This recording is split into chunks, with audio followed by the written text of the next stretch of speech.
شامر Hermann کو اپنے ساتھ آفس لے کر آیا، جہاں وہ مکمل سنجیدگی کے ساتھ شامر کی پرسنل سیکرٹری کے طور پر اس کے کام سنبھالنے لگی۔ کچھ دیر بعد ہرمین کسی فائل کے سلسلے میں آفس سے باہر نکلی تو سامنے موجود مینیجر نے اسے تنزیہ نظروں سے دیکھا۔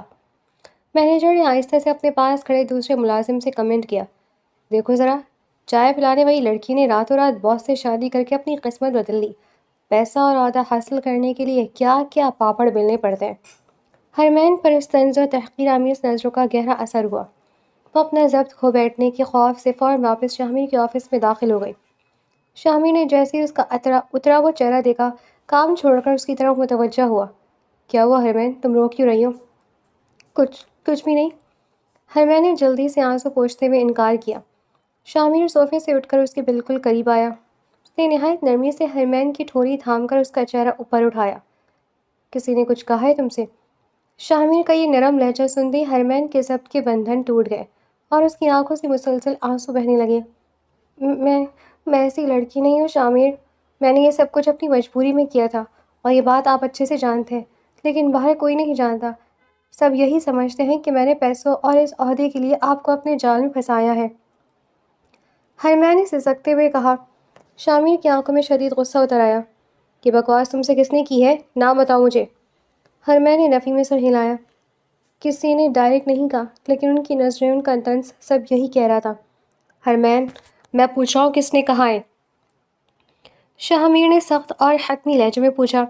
ہرمین نے ہچکچاتے ہوئے مینیجر کا نام لے دیا۔ شامر نے بغیر ایک لمحہ ضائع کیے انٹرکام پر مینیجر کو فوراً کیبن میں طلب کیا۔ چند سیکنڈز میں مینیجر اندر داخل ہوا، پر شامر کے چہرے کا غصہ دیکھ کر اس کی سانسیں اٹکی۔ تمہاری ہمت کیسی ہو ہرمین کے بارے میں گھٹیا اور فضول بات کرنے کی؟ شامر اس پر برسا۔ یہ اس کمپنی کے مالک کی بیوی ہے، ہرمین کی عزت اس آفس کے ہر ملازم پر فرض ہے، اور اگر آئندہ تم نے یا کسی اور نے اس کی طرف غلط نظر سے بھی دیکھا تو میں تم سے تمہاری نوکری اور عزت دونوں چھین لوں گا۔ مینیجر کا چہرہ زرد پڑ گیا۔ اس نے فوراً شامر اور ہرمین سے معافی مانگی اور جھکے سر کے ساتھ کیبن سے باہر نکل گیا۔ مینیجر کے جانے کے بعد شامر ہرمین کی طرف گھوما اور اسے سنجیدگی سے دیکھنے لگا۔ تم میری بیوی ہو ہرمین، اگر کوئی تم سے بدتمیزی کرے یا طنز کرے تو اس کا وہیں منہ توڑ جواب دیا کرو۔ مجھے ڈرپوک اور بزدل لڑکیاں بالکل پسند نہیں ہیں۔ اس طرح تمہارا اور میرا گزارا ایک ساتھ نہیں ہو سکتا، تمہیں مضبوط بننا پڑے گا، سمجھی؟ یہ کہہ کر شامر نے ڈیسک سے اپنی فائل اٹھائی اور کسی میٹنگ کے لیے کیبن سے باہر نکل گیا۔ ہرمین صوفے پر بیٹھی رہ گئی۔ بھلا ہمارے ایک ساتھ گزارا ہونا کیوں ضروری ہے؟ میں کیوں مضبوط بنوں؟ اسے کون سا ہمیشہ میرے ساتھ رہنا ہے؟ یہ تو صرف ایک معاہدہ ہے جو وقت پورا ہوتے ہی ختم ہو جائے گا۔ ہرمین سوچتی رہ گئی، لیکن شامر کا حتمی لہجہ اس کے دل میں ایک نیا تلاطم برپا کر گیا تھا۔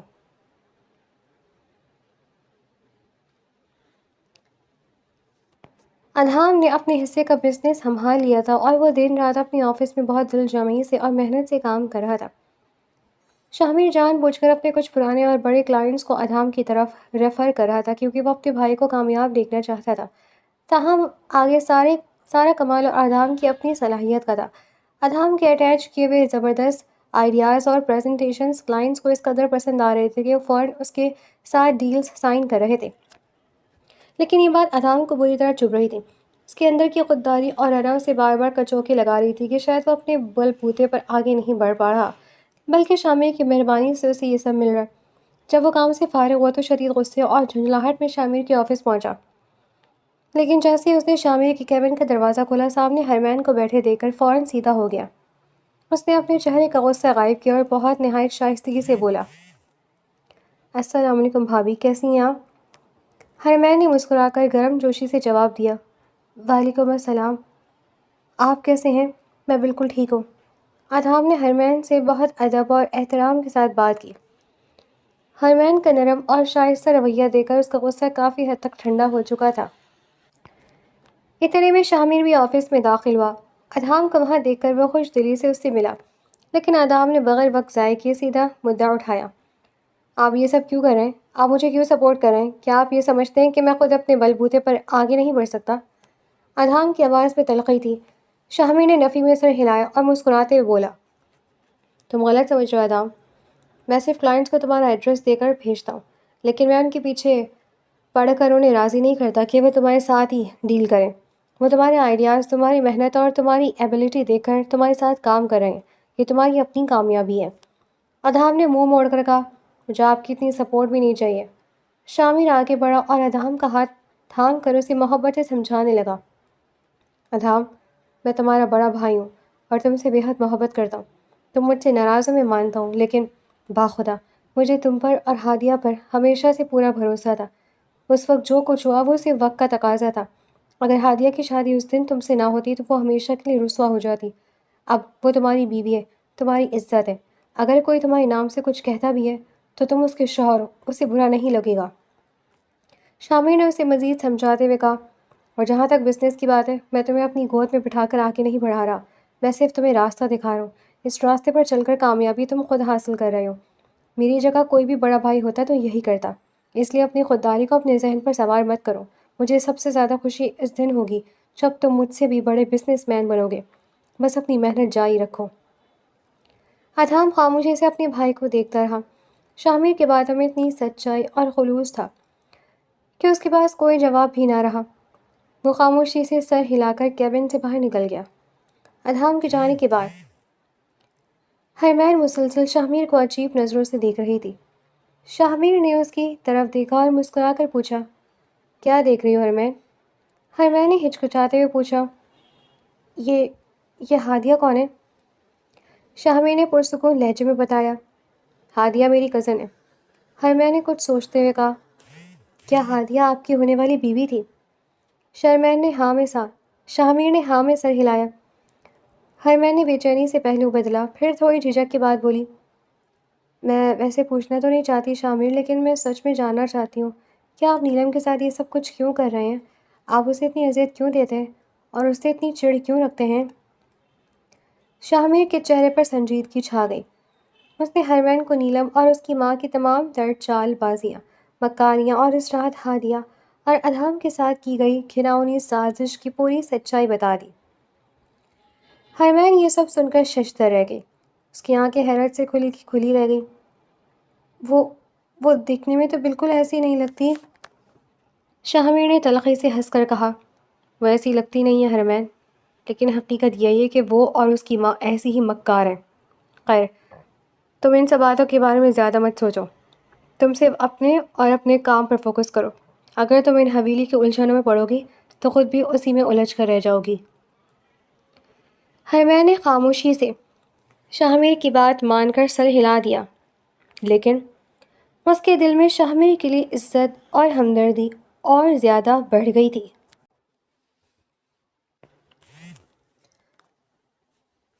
ہادیہ نے جب سے پڑھائی کے ساتھ ساتھ آفس جوائن کیا تھا، حویلی کے ماحول میں خاموش تبدیلی آنا شروع ہو گئی تھی۔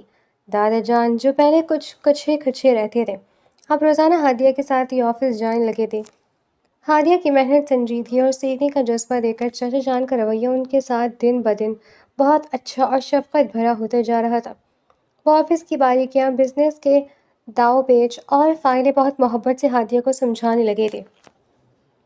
دوسری طرف چچی کا رویہ ہادیہ کے ساتھ مزید تلخ اور برا ہوتا جا رہا تھا، لیکن ہادیہ اب اتنی مضبوط ہو چکی تھی کہ اسے چچی کی باتوں اور طعنوں سے کوئی فرق ہی نہیں پڑتا تھا۔ وہ اپنے کام اور اپنی زندگی میں پرسکون تھی۔ نیلم کے لیے ہادیہ کو اس طرح کھلتے اور کامیاب ہوتے دیکھنا ایک آنکھ نہ بھاتا تھا۔ وہ دور سے ہادیہ کو خار کھاتی نظروں سے دیکھتی اور نہ چاہتے ہوئے بھی اسے ہادیہ کو برداشت کرنا پڑتا تھا۔ نیلم کی اپنی دنیا تو تعویذ، دھاگوں، باباؤں اور اپنی ماں کی سازشوں میں الجھی ہوئی تھی۔ اگرچہ اس کا اپنے میکے جانا تو تقریباً بند ہی تھا، لیکن اس کی ماں ہر دوسرے دن اسے پیر صاحب کے پاس لے جاتی۔ اب نیلم کی ماں اور وہ مل کر شامر اور ہرمین پر تعویذ کروا رہی تھی۔ پیر صاحب کو کام کرنے کے لیے بڑی بڑی رقمیں دی جا رہی تھی، لیکن ان عملیات اور تعویذوں کا شامر اور ہرمین پر ذرہ برابر بھی اثر نہیں ہو رہا تھا۔ جیسے جیسے دن گزرتے رہے، نیلم اپنی آنکھوں سے شامر اور ہرمین کو ایک دوسرے کے قریب آتے دیکھ کر اندر ہی اندر سلگ رہی تھی۔ شامر ایک دن چھوڑ کر ایک دن نیلم کے کمرے میں آتا ضرور تھا، لیکن اس کا آنا محض ایک فرض کی ادائیگی تھی، وہ نیلم کی طرف دیکھتا تک نہ تھا۔ آج بھی جب شامر کمرے میں آئے تو نیلم کے ضبط کا پیمانہ لبریز ہو گیا۔ اس نے آگے بڑھ کر تقریباً شامر کا بازو پکڑ لیا اور شکوہ کناں لہجے میں بولی، آپ تو برابری کی بات کرتے ہیں نا شامر، کہاں ہے آپ کی برابری؟ آپ تو میری طرف دیکھتے بھی نہیں ہیں۔ آخر ہرمین میں ایسا کیا ہے جسے آپ اتنی اہمیت دیتے ہیں، روز اسے اپنے ساتھ آفس لے کر جاتے ہیں۔ وہ روانی میں اپنے دل کے گلے شکوے اور بھڑاس نکالنے لگی۔ شامر نے ایک جھٹکے سے اپنا ہاتھ چھڑایا۔ اس کی آنکھوں میں سرد مہری تھی۔ ہاں، میں نے میرے بھائی پر کوئی جھوٹا الزام نہیں لگایا تھا۔ نیلم یہ سن کر ایک پل کے لیے ٹھٹک گئی۔ اس کی زبان کو جیسے بریک لگ گئی۔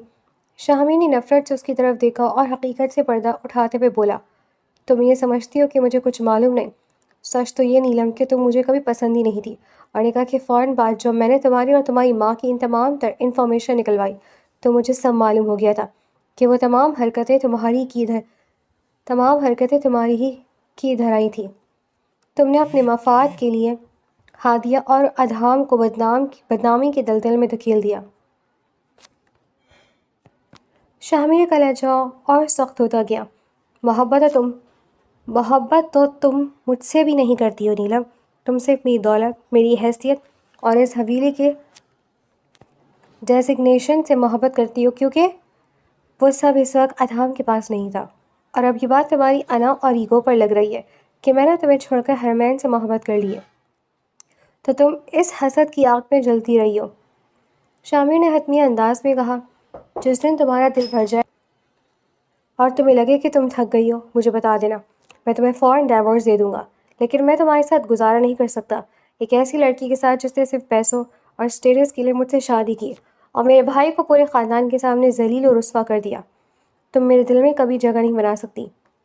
یہ کہتے ہی شامر بغیر اس کا جواب سنے کمرے سے باہر نکل گیا۔ اس کے جاتے ہی نیلم پر جیسے جنون سوار ہو گیا۔ اس نے غصے اور طیش میں آ کر بیڈ پر رکھا سارا سامان، چادر اور تکیے نیچے پھینک دیے اور دھاڑنے والے انداز سے بولی، ایسے کیسے پیچھے ہٹ جاؤ شامر؟ جس بھی چیز کی وجہ سے تم سے محبت کی ہے، پر محبت تو کی نا، اور واقعی اب میں اس ہرمین کو تو ہرگز نہیں چھوڑوں گی۔ اگر میں تمہارے ساتھ نہیں رہوں گی تو ہرمین کو بھی تمہارے ساتھ نہیں رہنے دوں گی۔ تمہارا یہ غرور میں توڑ کر رہوں گی شامر۔ تمہیں اس مقام پر لا کر چھوڑوں گی کہ تم تڑپ اٹھو گے، اور وہ ہرمین، اس کی تو میں وہ مزہ چکاؤں گی کہ زندگی بھر یاد رکھے گی۔ وہ سانس پھولے غصے سے بیڈ کے کنارے پر بیٹھ گئی۔ اتنے میں اس کے ذہن میں ہادیہ کا خیال آیا تو اس کی نفرت مزید جاگ اٹھی۔ یہ ہادیہ؟ اس نے دانت پیس کر سوچا۔ سب کچھ تباہ ہونے کے باوجود اسے سب کچھ مل گیا۔ اس کی شادی ادھام سے ہوئی تو ادھام کے پاس بھی بزنس اور دولت آ گئی۔ اس سے بہتر تو یہی تھا کہ میں ادھام سے شادی کر لیتی۔ تمہارے نصیب بہت اچھے ہیں ہادیہ، لیکن میری بد دعا ہے کہ تم بھی برباد ہو جاؤ۔ نیلم شدید حسد، کڑھن اور نفرت کی آگ میں جل رہی تھی۔ اسے اب ادھام کو چھوڑنے کا افسوس ہو رہا تھا، کیونکہ جس دولت اور اسٹیٹس کی وجہ سے اس نے ادھام کو ٹھکرا کر شامر کا انتخاب کیا تھا، اب ادھام کے پاس وہی سب کچھ آ رہا تھا۔ اگر وہ ادھام سے شادی کر لیتی تو اسے دولت کے ساتھ ساتھ عزت اور محبت بھی ملتی۔ جتنا جتنا اس کا پچھتاوا اور محرومی بڑھ رہی تھی، اتنی ہی شدید نفرت اس کے دل میں ہادیہ کے لیے جنم لے رہی تھی۔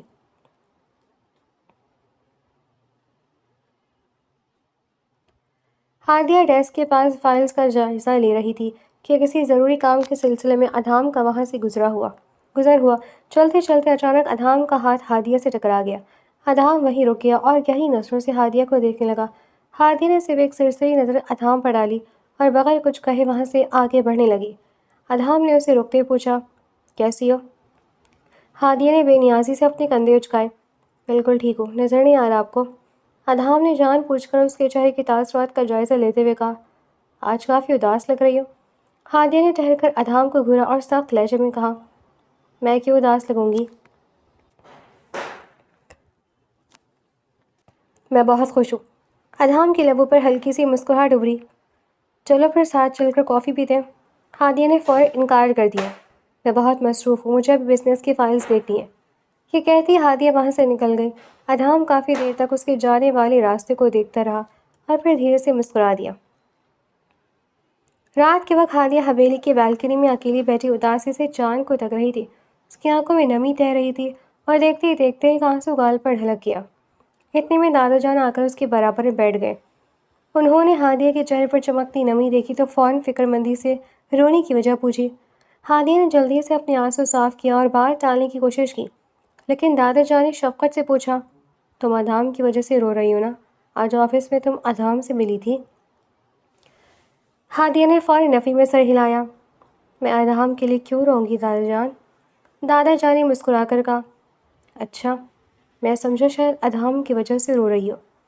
ویسے بھی تمہیں ادھام کی وجہ سے رونا تو نہیں چاہیے، لیکن مجھے ایک بات بتاؤ ہادیہ، تم نے اپنی آگے کی زندگی کے بارے میں کیا سوچا ہے؟ کیا تم اور ادھام آگے ساتھ زندگی گزارنا چاہتے ہو؟ ہادیہ نے مدھم اور تلخ آواز میں کہا، ادھام آگے زندگی نہیں گزارنا چاہتے، وہ میری ڈگری مکمل ہونے کے بعد مجھے چھوڑ دیں گے۔ یہ سن کر دادا جان نے غصے اور سوچ بچار سے ہادیہ کو دیکھا۔ انہوں نے اپنے غصے کو ضبط کرتے ہوئے پوچھا، اور تم؟ کیا تم ادھام کے ساتھ زندگی گزارنا چاہتی ہو؟ ہادیہ اس سوال پر بالکل خاموش ہو گئی اور کوئی جواب نہ دیا۔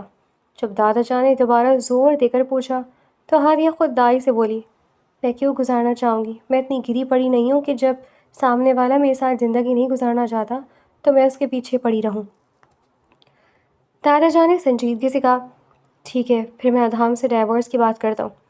ڈائیورس کا نام سنتے ہادیہ جیسے تڑپ اٹھی اور گھبرا کر بولی، نہیں نہیں دادا جان، آپ طلاق کی بات نہیں کریں گے۔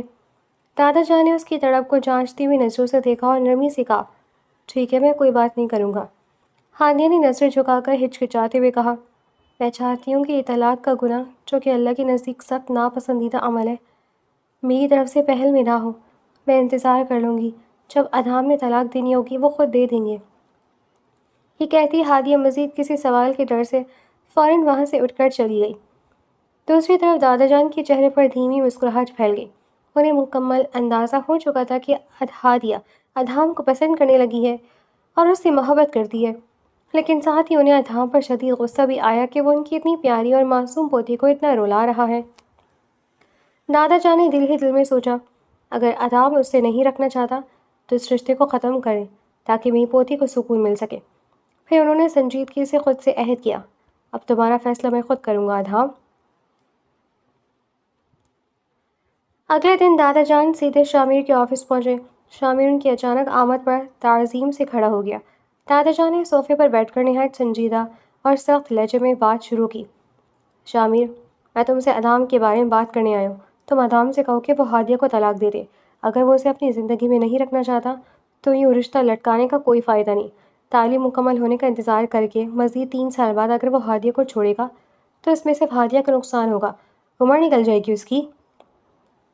انہوں نے مزید کہا، ادھام کی طلاق دیتی میں ہادیہ کے لیے کوئی اچھا سا رشتہ تلاش کروں گا اور عزت سے اس کی شادی کر دوں گا۔ تم ادھام سے بات کرو اور مجھے بتاؤ کہ وہ ہادیہ کو کب طلاق دے رہا ہے۔ شامیر نے دادا جان کو منع کرنا چاہا اور سمجھانا چاہا کہ معاملہ اتنا بھی خراب نہیں ہے، لیکن دادا جان کا حتمی اور رعب دار رویہ دیکھ کر وہ خاموش ہو گیا تھا۔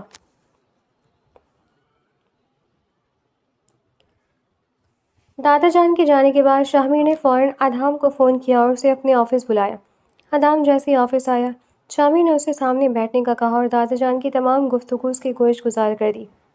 ادھام، تم اگر ہادیہ کے ساتھ زندگی نہیں گزارنا چاہتے تو اسے اس طرح رشتے میں لٹکائے رکھنے کی کوئی ضرورت نہیں ہے۔ دادا جان کہتے کہ تم اسے طلاق دے دو۔ شامیر کی بات سنتے ہی ادھام کے ماتھے پر بل پڑ گئے اور آنکھوں میں غصہ اتر آیا۔ یہ میرا اور ہادیہ کا میاں بیوی کا ذاتی معاملہ ہے، آپ اور دادا جان اس معاملے میں نہ بولیں، ادھام نے ضبط کرتے ہوئے کہا۔ شامیر نے سنجیدگی سے جواب دیا، یہ تم دونوں کا ذاتی معاملہ ضرور ہے ادھام، لیکن دادا جان اب اس معاملے میں آ چکے اور میں انہیں وہ جواب نہیں دے سکتا جو تم دے رہے ہو۔ وہ اس معاملے میں بول سکتے ہیں، وہ بڑے ہیں، ہادیہ کے دادا ہیں اور انہوں نے اسے باپ بن کر پالا ہے، اس لیے تم سوچ سمجھ کر فیصلہ کر لو۔ ادھام کچھ دیر تلخی سے خاموش رہا، پھر اس کے ذہن میں ایک دم کھٹکا ہوا اور اس نے شامیر کی آنکھوں میں جھانک کر پوچھا، کیا ہادیہ نے کہا ہے کہ وہ مجھ سے طلاق چاہتی ہے؟ شامیر نے بے نیازی سے اپنے کندھے اچکائے، مجھے اس بارے میں کچھ نہیں پتا، مجھ سے صرف دادا جان نے یہ بات کی ہے۔ ادھام کرسی سے اٹھ کھڑا ہوا، آپ دادا جان سے صاف کہہ دیجیے گا کہ میں طلاق کے بارے میں کوئی بات نہیں کرنا چاہتا۔ ہاں، اگر ہادیہ مجھے خود آ کر کہے گی کہ وہ مجھ سے طلاق چاہتی ہے تو میں اس کے ساتھ زبردستی نہیں کروں گا۔ یہ کہتے ہی ادھام غصے سے پیر پٹکتا ہوا باہر نکل گیا۔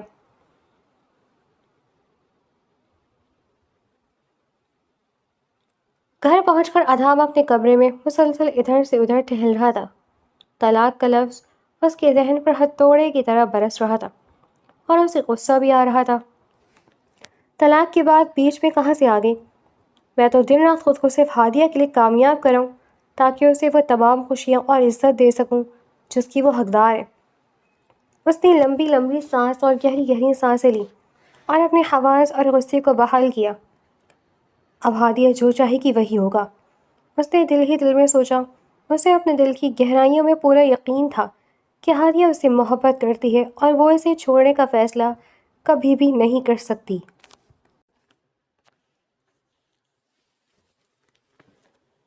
40 دن کا طویل عرصہ بیت چکا تھا، لیکن نیلم کے دل پر طاری حسد اور نفرت کی سیاہی کم ہونے کے بجائے مزید گہری ہو چکی تھی۔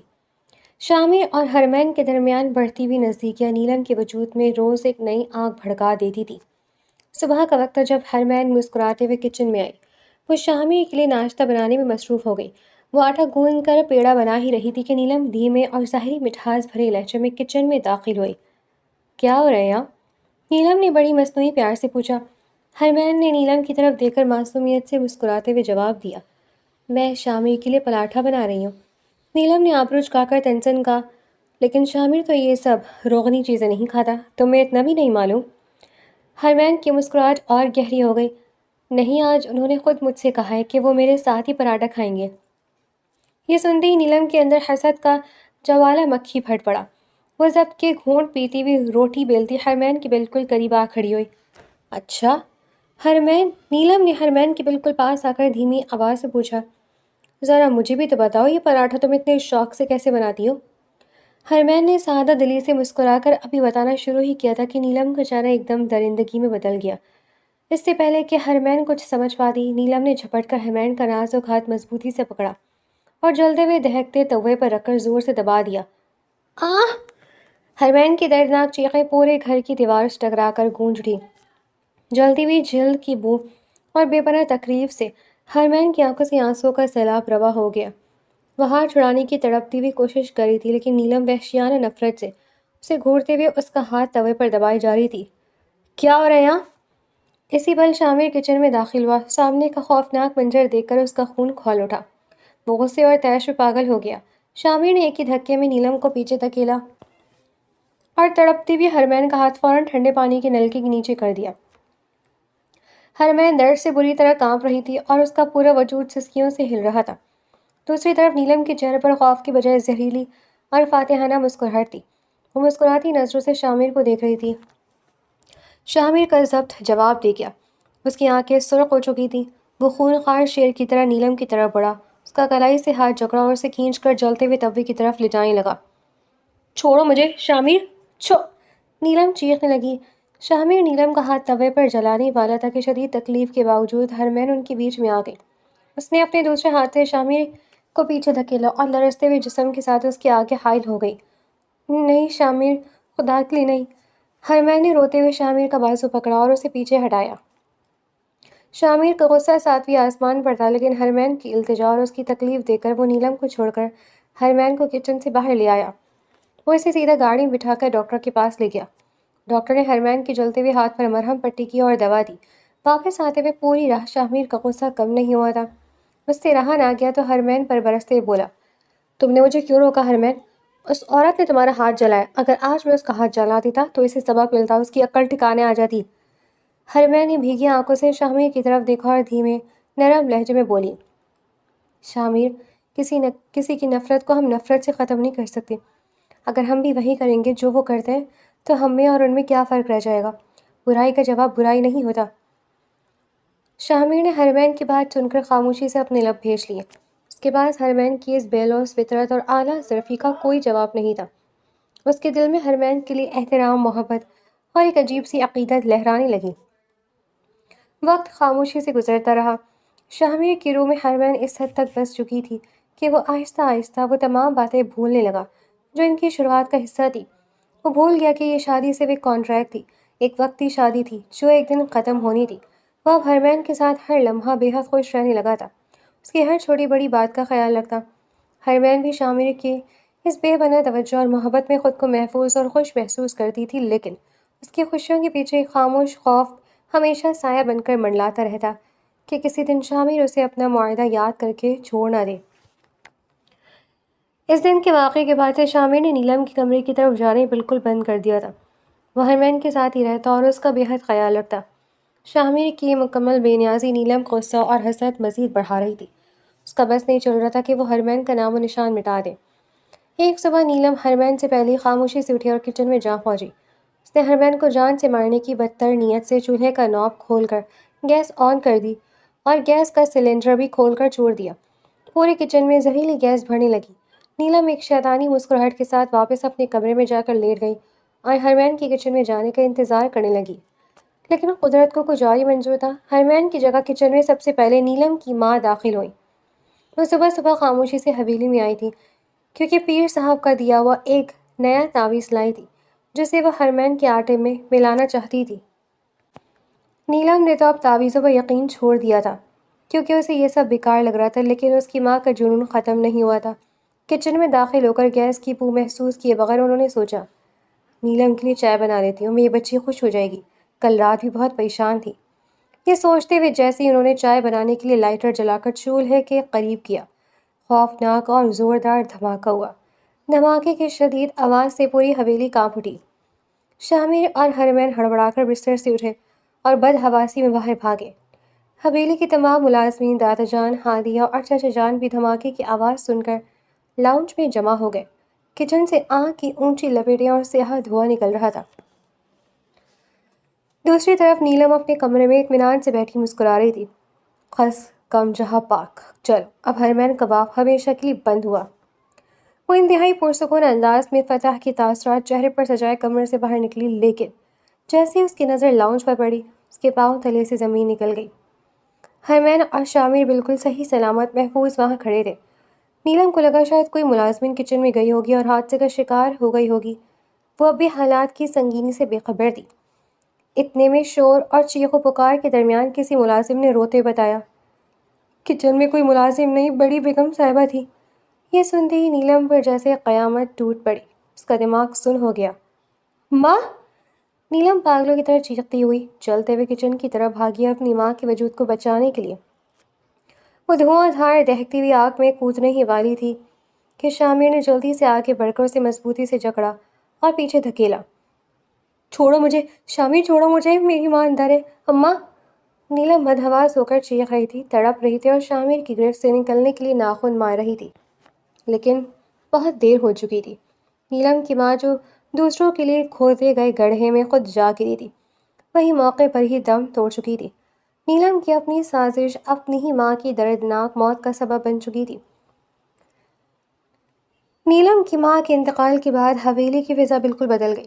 نیلم اندر سے بالکل ٹوٹ چکی تھی۔ وہ ہر وقت خاموش رہتی اور اس کی آنکھوں سے جلن اور حسد کا غبار ختم ہو کر صرف پچھتاوا اور آہوں کے سائے رہ گئے تھے۔ اس کے والد بھی اس کی ماضی کی حرکتوں کی وجہ سے اس سے شدید ناراض تھے اور اس سے بات تک نہیں کر رہے تھے۔ ہرمین سے نیلم کی حالت دیکھی نہ گئی۔ اس نے شامر کو پاس بٹھایا اور نرمی سے سمجھاتے ہوئے کہا، شامر، نیلم اس وقت بہت اکیلی ہے، اسے آپ کی ضرورت ہے۔ اس نے جو کچھ بھی کیا، چاہے آپ کو حاصل کرنے کے لیے کیا یا نادانی میں، پر اس وقت آپ کو اس سے منہ موڑ لینا ٹھیک نہیں ہے۔ آپ کو نیلم کے پاس جانا چاہیے، اسے سنبھالنا چاہیے۔ ہرمین کے بار بار اصرار کرنے اور اتنے بڑے دل کا مظاہرہ کرنے پر شامر بالآخر نیلم کے پاس گیا۔ شامر نے جب اسے سمیٹنے کی کوشش کی تو نیلم شامر کو دیکھ کر اپنے جذبات پر قابو نہ رکھ سکی۔ وہ شامر کے سامنے دونوں ہاتھ جوڑ کر پھوٹ پھوٹ کر رو پڑی۔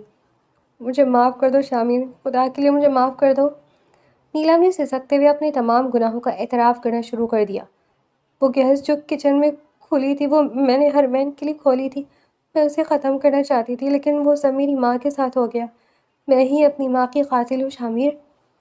شامر نیلم کے منہ سے یہ سچائی سن کر ششدر رہ گیا۔ اس کی آنکھوں میں ہمدردی کے بجائے شدید نفرت اور گھن تیرنے لگی۔ تم وہ سانپ ہو جس نے اپنی ہی ماں کو نگل لیا۔ مجھے آج سے پہلے کبھی تم سے اتنی گھن نہیں آئی جتنی اب آ رہی ہے۔ نیلم بری طرح سے رو رہی تھی، لیکن اس کے پاس صفائی میں کہنے کے لیے کچھ نہیں تھا۔ وہ اچھی طرح جانتی تھی کہ اس نے کیا کیا ہے۔ تمہیں تو شاید اس بات کا افسوس بھی نہیں ہوتا اگر تمہاری ماں کی جگہ ہرمین مر جاتی۔ شامر نے شدید نفرت سے کہا۔ نیلم نے کچھ کہنے کی کوشش کی، مگر شامر نے قطعیت سے اس کی بات کاٹ دی۔ نیلم، میں اپنے پورے ہوش و حواس میں تمہیں طلاق دیتا ہوں۔ یہ کہتے ہی شامر وہاں سے نکل گیا۔ نیلم وہیں پتھر کی مورت بنی رہ گئی۔ اس کے ہاتھ میں کچھ نہ آیا۔ ایک شامر کا قرب پانے کی دھن میں اس نے اپنا سب کچھ گنوا دیا تھا۔ شامیر شدید غصے میں گھر لوٹا تھا۔ ہرمین تشویش کے عالم میں اس کے پیچھے آئی۔ کیا وہ شامیر، آپ اتنی جلدی واپس آ گئے؟ سب ٹھیک تو ہے نا؟ شامیر نے غصے سے پلٹ کر اسے دیکھا۔ خبردار ہرمین، اگر تم نے میرے سامنے اس کی حمایت میں ایک لفظ بھی کہا، میں نیلم کو طلاق دے چکا ہوں۔ یہ کہتے ہوئے وہ اپنے کمرے میں چلا گیا۔ ہرمین بھی سکتے کی حالت میں وہیں لاؤنج میں بیٹھی رہ گئی۔ رات ڈھلنے لگی تو وہ خاموشی سے کمرے میں داخل ہوئی۔ شامیر بیڈ پر آنکھوں پر ہاتھ رکھے لیٹا تھا۔ وہ شامیر کے سرہانے آ کر کھڑی ہوئی اور ہلکے سے اس کے ہاتھ پر اپنا ہاتھ رکھا۔ شامیر نے آنکھوں سے ہاتھ ہٹا کر اسے دیکھا۔ آپ نے نیلم کو چھوڑ دیا؟ اس نے پوچھنے کے پر شامیر خاموش رہا۔ اب اب کیا آپ مجھے بھی چھوڑ دیں گے؟ ہرمین نے دل میں چھپے خوف سے پوچھا۔ شامیر اسے یک ٹک دیکھتا رہا، پھر اٹھ کر بیٹھ گیا اور بیڈ ریسٹ سے ٹیک لگا دی۔ میں تمہیں کیوں چھوڑوں گا؟ کیونکہ آپ نے نکاح مجھ سے صرف نیلم کو سزا دینے کے لیے کیا تھا، اور اب اس سے تو آپ کا رشتہ ختم ہو گیا ہے۔ یہ کہتے ہوئے ہرمین نے نظریں جھکا لی اور ضبط کے باوجود گرم آنسو اس کے گال پر ڈھل گئے۔ شامیر نے نرمی سے اس کی ٹھوری پر ہاتھ رکھ کر چہرہ اٹھایا اور اس کی آنکھوں سے بہتے آنسو دیکھے۔ اگر میں تمہیں نہ چھوڑنا چاہوں تو؟ شامیر نے نظریں ملا کر پوچھا۔ میرے چاہنے یا نہ چاہنے سے کیا ہوتا ہے؟ ہرمین نے جواباً سوال داغا۔ شامیر کے لبوں پر ایک دھیمی سی مسکراہٹ ابھری۔ سب کچھ تمہارے چاہنے یا چاہنے پر ہی مبنی ہے۔ اگر تم نہیں چاہو گی تو میں تمہارے ساتھ کوئی زبردستی نہیں کروں گا، لیکن اگر تم میری مرضی پوچھو تو میں تمہیں کبھی نہیں چھوڑنا چاہتا۔ میں جیسا ہمسفر اپنے لیے چاہتا تھا تم بالکل ویسی ہی ہو۔ شامیر کی بات پر ہرمین نے حیرت سے آنکھیں پھیلائی، اسے دیکھا۔ اگر ایسی بات تھی تو آپ نے یہ بات اب تک کیوں نہیں بتائی؟ شامیر نے ایک گہری سانس لی۔ میں چاہتا تھا کہ پہلے تم مجھ سے مانوس ہو جاؤ۔ میں تم پر اپنی محبت کا کوئی بوجھ نہیں ڈالنا چاہتا تھا۔ یہ کہتے ہوئے شامیر نے ہرمین کا ہاتھ اپنے ہاتھوں میں لے لیا۔ شامیر کی بات سن کر ہرمین کا دل سکون اور محبت کے جذبے سے بھر گیا۔ اس کے چہرے پر حیا اور خوشی کے رنگ امڑ آئے۔ وہ خاموشی سے شامیر کے سینے پر سر رکھ کے اس کی دھڑکنوں کی صدا سنتی رہی جو صرف اور صرف ان کا نام پکار رہی تھی۔ شامیر نے ہرمین کے شانے کی گرد اپنا بازو مزید کس لیا اور اس کے بالوں پر اپنے لب رکھ دیے۔ اس لمحے ان دونوں کے درمیان سے وہ تمام فاصلے، کانٹریکٹ کا خوف اور نا امیدی کا سایہ ہمیشہ کے لیے مٹ چکا تھا جو اب تک ان کے راستے کی دیوار بنا ہوا تھا۔ ہرمین، شامیر نے مدھم اور پر محبت آواز میں کہا۔ جی؟ ہرمین نے اس کے سینے پر ہی اپنا چہرہ رکھے ہوئے دھیرے سے جواب دیا۔ اب کبھی مجھ سے الگ ہونے کا خیال بھی اپنے ذہن میں مت لانا۔ شامیر نے اس کی ہتھیلی پر اپنے سحر انگیز لمس کی حرارت منتقل کرتے ہوئے کہا۔ تم میری وہ دعا ہو ہرمین جو اللہ نے مجھے تمام آزمائشوں کے بعد عطا کی ہے۔ میں تمہیں اپنی آخری سانس تک اپنے ساتھ رکھوں گا۔ ہرمین نے شامیر کی شرٹ کو اپنی انگلیوں میں مضبوطی سے تھام لیا اور اس کے بعد کے جواب میں بس اتنا بولی، میں ابھی آپ کو کبھی چھوڑ کر نہیں جاؤں گی۔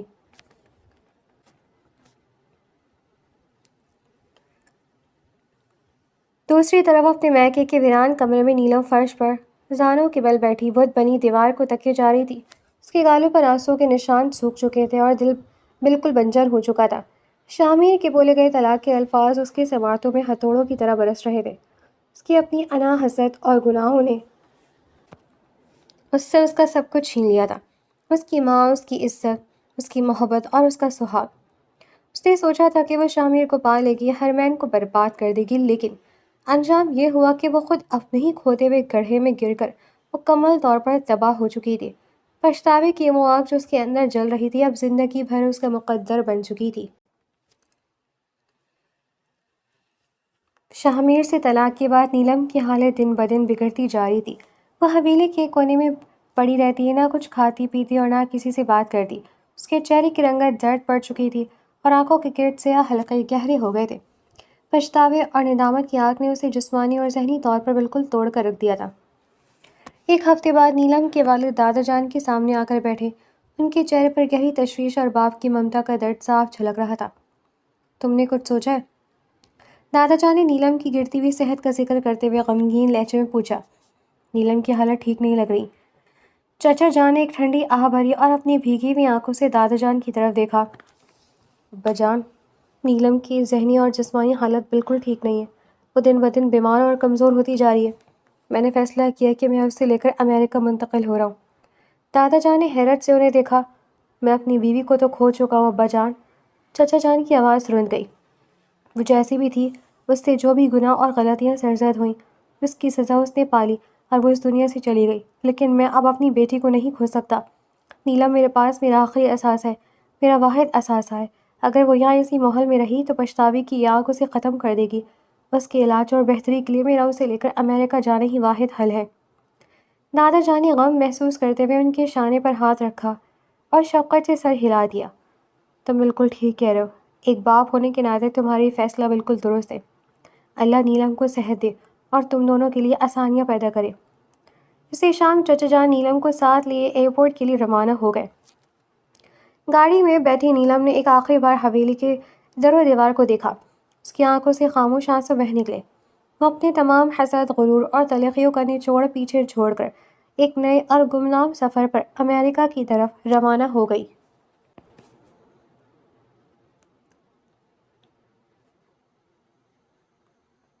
میں تمہیں کبھی معاف نہیں کروں گی ادھام، کبھی بھی نہیں۔ ہادیہ نے گالوں پر بہتے گرم آنسو فوراً صاف کیا اور خود سے مخاطب ہوئی۔ اسے ابھی ابھی ادھام کی سکسیس پارٹی کے بارے میں پتہ چلا تھا۔ وہ ادھام کی اس شاندار ترقی اور کامیابی کے لیے دل سے خوش تھی، لیکن دکھی صرف اور صرف اپنے لیے تھی۔ اس نے دل ہی دل میں ایک ہولناک اور حتمی فیصلہ کر لیا تھا۔ وہ اب مزید ادھام کو اس بے نام، بے سمت رشتے میں باندھ کر نہیں رکھے گی۔ وہ آج ہی ادھام سے صاف کہہ دے کہ وہ اسے طلاق دے دے۔ یہ فیصلہ اس کی اپنی ذات کے لیے بے حد مشکل اور تکلیف دہ تھا، لیکن حالات نے اسے فیصلہ کرنے پر مجبور کر دیا تھا۔ ابھی وہ اپنے آبلوں کو سمیٹ رہی تھی کہ اسے اپنے پیچھے کسی کی آہٹ محسوس ہوئی۔ اسے گھبرا کر پیچھے دیکھا تو دادا جان مسکراتے ہوئے اس کے بالکل برابر آ کر کھڑے ہو گئے۔ کچھ سوچ رہی ہے میری بیٹی؟ دادا جان نے انتہائی شفقت سے پوچھا۔ نہیں، کچھ نہیں سوچ رہی۔ ہادیہ نے فوراً نظر جھکا کر بات ٹالنی چاہی۔ تو پھر رو کیوں رہی ہو؟ دادا جان نے اس کے چہرے پر تیرتی نمی کو غور سے دیکھا۔ بس ایسے رونا آ گیا، ہادیہ نے بھیگی ہوئی آواز میں بہانہ بنایا۔ دادا جان کے لبوں پر ایک پرمعنی مسکراہٹ ابھری۔ ادھام کو یاد کر رہی ہو؟ ہادیہ نے ایک دم غصے اور خفگی سے دادا جان کی طرف دیکھا۔ میں کیوں ادھام کو یاد کروں گی؟ وہ کون ہے میرا؟ دادا جان بے ساختہ ہنس پڑے اور شرارت سے بولے، پتہ نہیں کون ہے، خیر۔ دادا جان کا یہ بے نیازی بھرا انداز دیکھ کر ہادیہ کا دل اور بھر آیا، جبکہ دادا جان خوب جانتے تھے کہ اس غصے اور روٹنے کے پیچھے ادھام کے لیے صرف اور صرف تڑپ اور سچی محبت چھپی ہے۔